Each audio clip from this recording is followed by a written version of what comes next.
OT technician course करें या नहीं, इसमें किस तरह के काम करने होते हैं और किस तरह की नौकरियां इसमें मिलती है।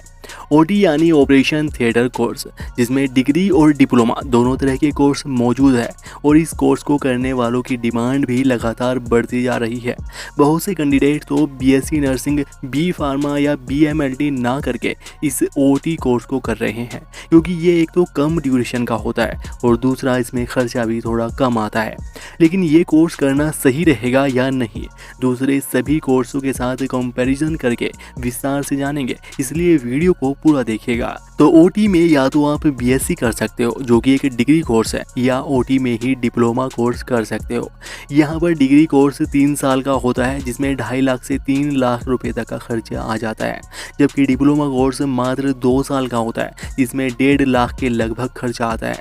और दोस्तों, इन कोर्स को करने के लिए आपका 12th में बायोलॉजी विषय होना ज़रूरी होता है, तभी आप इस ओटी कोर्स में एडमिशन ले सकते हैं। खैर, इस कोर्स में आपको anatomy and physiology, surgical instrument, operation room procedure, surgical pharmacology, surgical technology, patient care, इस तरह के टॉपिक पढ़ने पड़ते हैं। ठीक है, तो अब ये जान लेते हैं कि आखिर ओटी टेक्नीशियन को क्या क्या काम करने पड़ते हैं।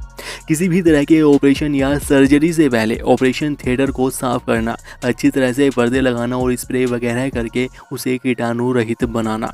ऑपरेशन में इस्तेमाल किए जाने वाले सभी सर्जिकल इंस्ट्रूमेंट, इक्विपमेंट को ऑपरेशन रूम में सही जगह पर रखना, उनकी प्रॉपर व्यवस्था करना, जिससे कि डॉक्टर को किसी तरह की कोई समस्या ना आए। ऑपरेशन रूम में इस्तेमाल की जाने वाली सभी तरह की मशीनों और उनकी सप्लाई को चेक करना, कहीं पर कोई कमी होने पर उसे ठीक करना, मरीजों को ऑपरेशन थिएटर में लेकर आना, उनके कपड़े बदलवाना। इसके अलावा ऑपरेशन के दौरान ओटी टेक्नीशियन ऑपरेशन रूम में ही रहता है और डॉक्टर की सहायता करता है। ज़रूरत पड़ने पर उन्हें अलग अलग तरह के इक्विपमेंट देता है। ऑपरेशन के दौरान किसी भी चीज़ की ज़रूरत पड़ने पर उसका अरेंजमेंट करने तक की जिम्मेदारी ओटी टेक्नीशियन की होती है। तो ये इस तरह के काम ओटी टेक्नीशियन को करने होते हैं। और दोस्तों, मैं आपको बताऊं, ओटी कोर्स करने के बाद ओटी टेक्नीशियन बनने के अलावा भी इस फील्ड में और भी बहुत सी नौकरियां हैं जिन्हें आप कर सकते हैं। Surgical assistant, nurse, medical equipment की मार्केटिंग का काम भी आप कर सकते हैं।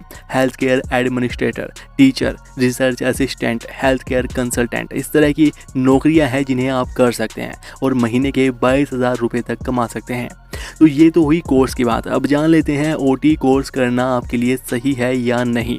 तो दोस्तों, अगर आपको ऑपरेशन, सर्जरी, चीर-फाड़ जैसी चीज़ों का शौक़ है तो आप बेझिझक ये कोर्स कर लीजिए। बाकी इस कोर्स को करने वालों की डिमांड भी लगातार बढ़ रही है, क्योंकि जगह जगह पर हॉस्पिटल खोले जा रहे हैं और ऐसे में सभी हॉस्पिटल में ओटी टेक्नीशियन की ज़रूरत पड़ती ही रहती है। ठीक है, और बाकी जो और कोर्स है, जैसे बीएससी नर्सिंग का कोर्स है, ये भी बीएससी ओटी से बड़ा कोर्स होता है और इसमें खर्चा भी ज़्यादा आता है। बीएससी नर्सिंग के बाद भी नर्स बनने पर आपको हॉस्पिटल में ही काम करना पड़ता है। बाकी नर्स का काम ओटी टेक्नीशियन से ज़्यादा होता है। इसी तरह बी फार्मा कोर्स भी 4 साल का होता है, जिसमें 3 लाख से 4 लाख रुपए तक का खर्चा आता है, जो कि ओटी कोर्स से काफ़ी ज़्यादा होता है। इस कोर्स को करने के बाद या तो आप अपना मेडिकल स्टोर खोलें, जिसमें अच्छा खासा खर्चा आता है, और या फिर आपको किसी कंपनी में काम करना पड़ता है। इसी तरह बीएमएलटी कोर्स तो सिर्फ 3 साल का ही होता है, लेकिन इस कोर्स के बाद भी आपको किसी लैब में नौकरी करनी पड़ती है। उस हिसाब से देखा जाए तो ओटी कोर्स भी आपके लिए बेस्ट रहेगा। बाकी आप अभी कौन सा कोर्स कर रहे हैं, हमें कॉमेंट करके ज़रूर बताइएगा। इस वीडियो को लाइक कीजिएगा, शेयर कीजिएगा और ऐसी ही और वीडियोज़ के लिए चैनल को सब्सक्राइब करके बेल आइकन ज़रूर दबा लीजिएगा। धन्यवाद।